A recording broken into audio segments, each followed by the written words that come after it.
Buen día. Bueno, la idea con este material que subimos ahora es acompañar las lecturas que ustedes ya tienen en el aula y ordenar un poco para la etapa en la cual se está de aprendizaje eh, ese mismo material. Lo que tratamos acá en esta herramienta organizada en distintas diapositivas es qué y cómo conocer. Lo que debemos comprender es que un plan o proyecto de investigación implica definir qué quiero conocer y cómo pienso que puedo hacerlo. ¿Cómo lo resuelvo? Sería, en definitiva, eh, la manera en la cual podemos arribar a un producto o resultado de investigación. En la diapositiva 2, ustedes tienen lo que aparece como el inicio de lo que es el qué investigar. Al inicio de la investigación existe siempre una duda o problema que se desarrolla al interior de una área problemática. Esto es muy importante conocer las distintas complejidades que tiene definir un problema de investigación. Usted tiene una cita ahí, resaltado en amarillo, que aparece: una investigación científica es un problema permanente, constante, sin solución de continuidad. Es decir, nace como problema, se desarrolla como un problema que se problematiza para llegar a una resolución que técnicamente es un nuevo problema. ¿Qué implica esto para el desarrollo de lo que es un plan de investigación? Bueno, primero comprender que no lo vamos a tener resuelto de un momento a otro, sino que vamos a ir desarrollando un proceso que nos va a implicar distintos niveles de profundidad.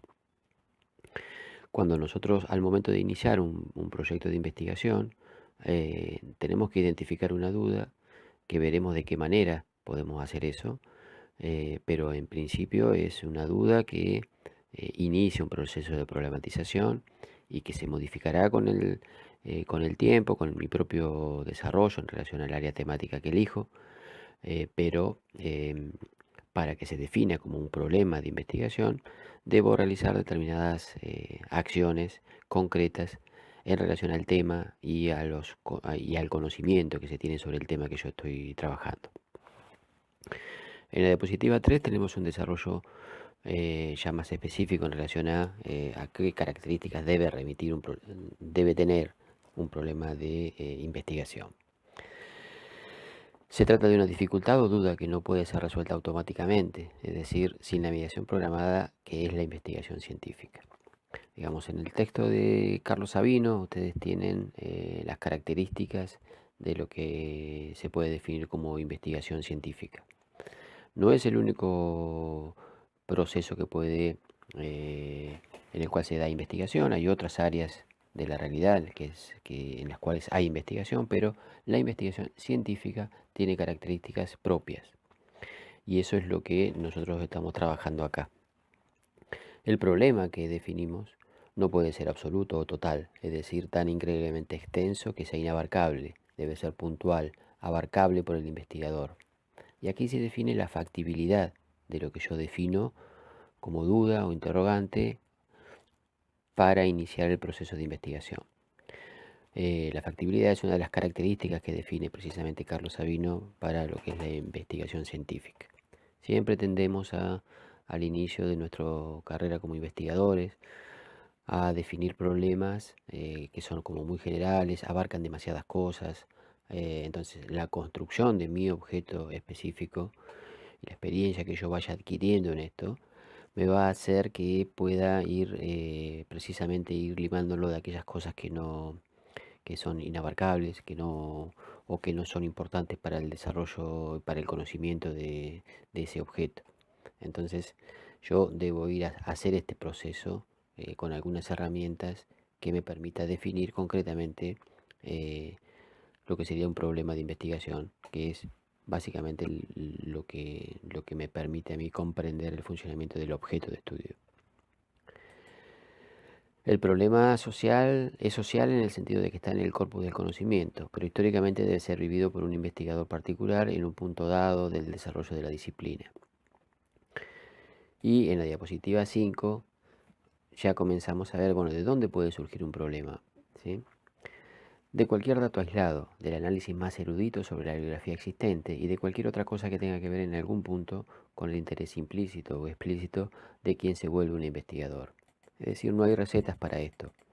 Digamos, sí te podemos tener, como aparece en la diapositiva 6, algunas técnicas recomendadas para comenzar a avanzar en esta idea de problematizar. Primero, criticar las soluciones o respuestas aceptadas, casi por principio, aunque en apariencia no hay contradicciones entre ellas.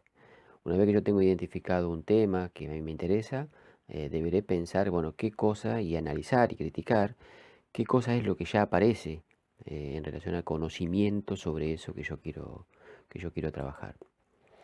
B. Aplicar analógicamente las respuestas socialmente aceptadas o reconocidas a situaciones desconocidas. Bueno, esto es una posibilidad, que mi propio tema no tenga demasiados antecedentes, entonces intentar aplicar cosas que ya parecen aceptadas para otro campo de estudio, para otra faceta de la realidad, y aplicarlas analógicamente a lo que yo estoy queriendo conocer.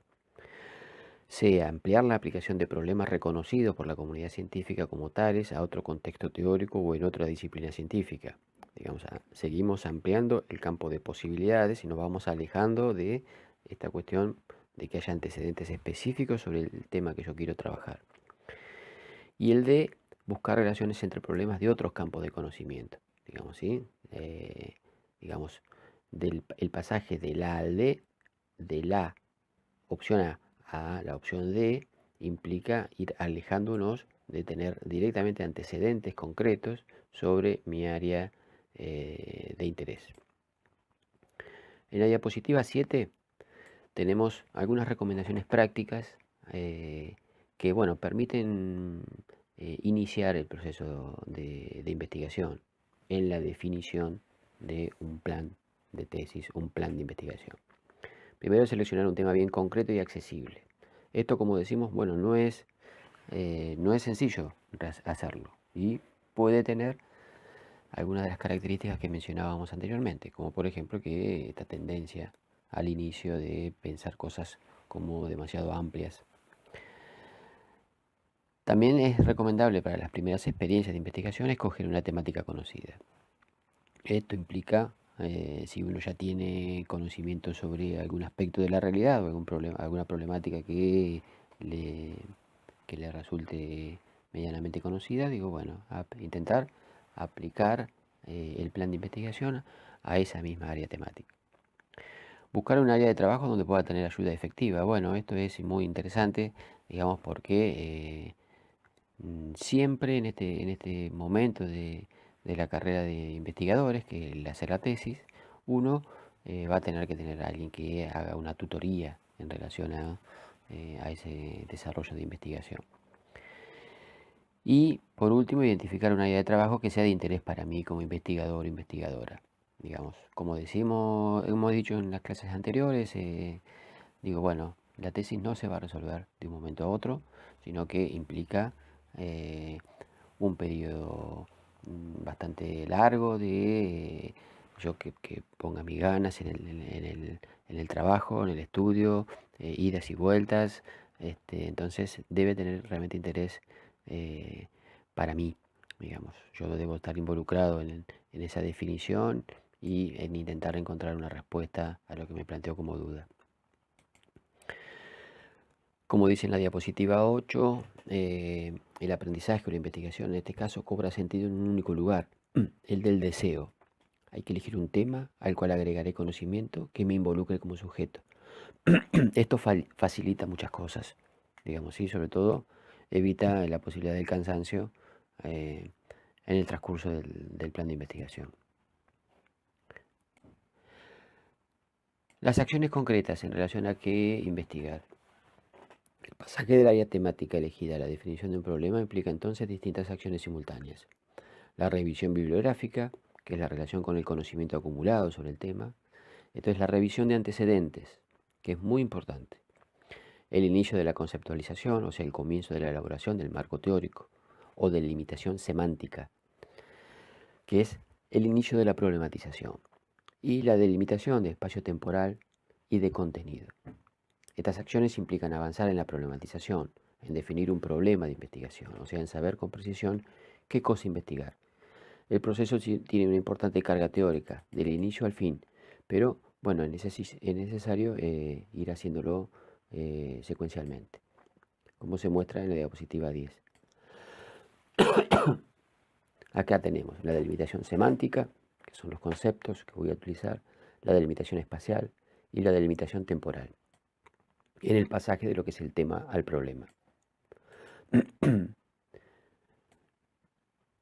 El espacio-tiempo son dimensiones que forman parte de la elaboración de un conocimiento situado, que tiene dos facetas. La primera es la del investigador, las condiciones de realización, como lo vimos en la clase 1, digamos, bueno, hay un punto de partida, hay distintas condiciones que hacen que yo pueda hacer el trabajo de investigación o no. Y el segundo es el del objeto mismo de estudio, el anclaje de dónde va a quedar situada la investigación. Digamos, podemos ya pensar que ese objeto de estudio puede tener distintos tiempos. Espacialmente, ¿dónde se asienta lo que voy a estudiar? Por ejemplo, lo que yo considero como mi tema de interés está sentado ¿dónde? En el sistema mundial, en un par de países, en la integración de varios, una región. Podríamos agregar, es una industria, es un espacio reducido, que es una problemática que no tiene espacio. Digo, bueno, debemos, o no tiene espacio o sea tan grande que yo no puedo delimitarlo. Pero bueno, es algo a definir. Es el espacio geográfico que involucra el objeto. Se deberá ajustar en el transcurso del proceso de la investigación, ya que el conocimiento que se va adquiriendo incide en esta definición. A medida que yo voy avanzando en conocer el objeto, voy a ir precisando cuál es el espacio que abarca y también cuál es el tiempo. El tiempo es del objeto, no el del investigador. No es que le falta poco o mucho tiempo al investigador o que lo define a priori. Yo necesito conocer ese objeto para definir cuál es el tiempo en el cual funciona. O sea, se necesita determinado conocimiento para saber desde dónde lo empiezo a considerar y hasta dónde lo hago. Y puede ajustarse durante el mismo proceso de investigación. Puede haber distintos tiempos en el objeto. Si uno piensa en condiciones o elementos estructurales y otros más coyunturales, seguramente lo hay. Y depende de qué es lo que yo esté definiendo como problema, los tendré que tener en cuenta o no. Por último, el objeto y la categoría de totalidad. Porque como vemos, lo que yo voy definiendo como objeto de investigación tiene distintas facetas, implica distintos planos de la realidad. Entonces, la categoría de totalidad a mí me permite ir comprendiendo todo lo que voy observando en el objeto de estudio. El fenómeno social bajo estudio debe ser comprendido teniendo en cuenta la multiplicidad de componentes y relaciones que le dan sentido. Debo considerar todas las dimensiones y variables que tengan incidencia en el funcionamiento del objeto. En la diapositiva 14 tenemos una cita, en la 15, perdón, una cita de un pensador e investigador, Hugo Semelman, que dice lo siguiente: la totalidad no son todos los hechos, sino que es una óptica epistemológica desde la que se delimitan campos de observación de la realidad, los cuales permiten reconocer la articulación en que los hechos asumen su significación específica. Entonces, hasta acá llegamos. Esta sería la diapositiva 16, nos muestra la bibliografía que hemos utilizado, que es, bueno, algunos de las que aparecen en el aula, y si no en el programa aparecen algunos de los textos que están citados aquí. Esperemos que les sirva de ayuda y podamos avanzar.